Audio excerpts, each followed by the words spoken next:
Name is Peddabaina Kumar, GK and current affairs faculty.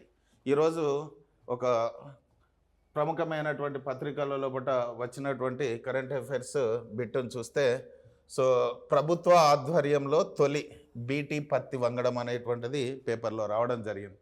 అయితే దీనిని ఆచార్య NG Ranga university పరిధిలో ఉండేటువంటి లాంఫామ్ ప్రాంతీయ పరిశోధన కేంద్రంలో ఇది ప్రొడ్యూస్ చేయడం జరిగింది.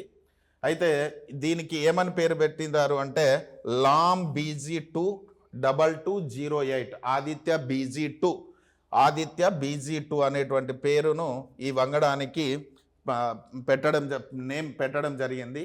అయితే ఇది దీనిని దేనికోసం వాడుతున్నారు అని అంటే దీని ప్రత్యేకతలు చాలా ఉన్నాయి. ఇది అంటే బీటీ పరిజ్ఞానం ఓ ప్రైవేట్ కంపెనీకి ఉండడం, మిగిలిన కంపెనీ లైసెన్సులు పొంది విత్తనాలను ఉత్పత్తి చేసేటువంటి దాంతో ఖర్చు బాగా పెరిగిపోయింది. సో దానితోని విత్తనాల ధర రైతులకు చాలా భారంగా ఉంటుంది కనుక ప్రభుత్వం ఆధ్వర్యంలోనే నూతన బీటీ పత్తిని విత్తనాన్ని తీసుకొచ్చారు. దీనిని సుమారుగా 2 ఏళ్లలో అందుబాటులోకి వచ్చింది, పరిశోధనలు కూడా చేశారు. అయితే ఈసారి మాత్రం ఒక లిమిటెడ్ ప్రొడ్యూస్ చేసి ఫస్ట్ రైతులకు అందజేయాలనేటువంటిది ఆలోచన చేస్తూ ఉన్నారు. అయితే దీనికి ఉన్నటువంటి ప్రత్యేకత ఏంది అని అంటే రైతులు పంట నుంచి ఈ విత్తనాన్ని మళ్ళీ భద్రపరుచుకొని మళ్ళీ వాడుకోవచ్చు.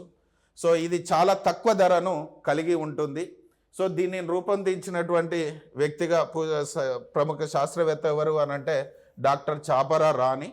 సో ఇవి సుమారుగా అంటే ఈ విత్తనాలను వీళ్ళు ఎంతవరకు అందించాలనేటువంటి చూస్తే రైతులకు డెమో ప్లాట్లు వేసుకోవడానికి ఒక్కొక్కరికి 100 నుంచి 500 గ్రాముల వరకు సరఫరా చేయాలని అనుకుంటున్నట్లుగా చెప్పారు. అయితే ఇది ఇక్కడే కాదు, ఆంధ్రప్రదేశ్తో పాటు తెలంగాణ, తమిళనాడు, మహారాష్ట్ర, కర్ణాటక నుంచి కూడా రైతులు దీన్ని ఆశిస్తున్నట్లుగా తెలుస్తుంది.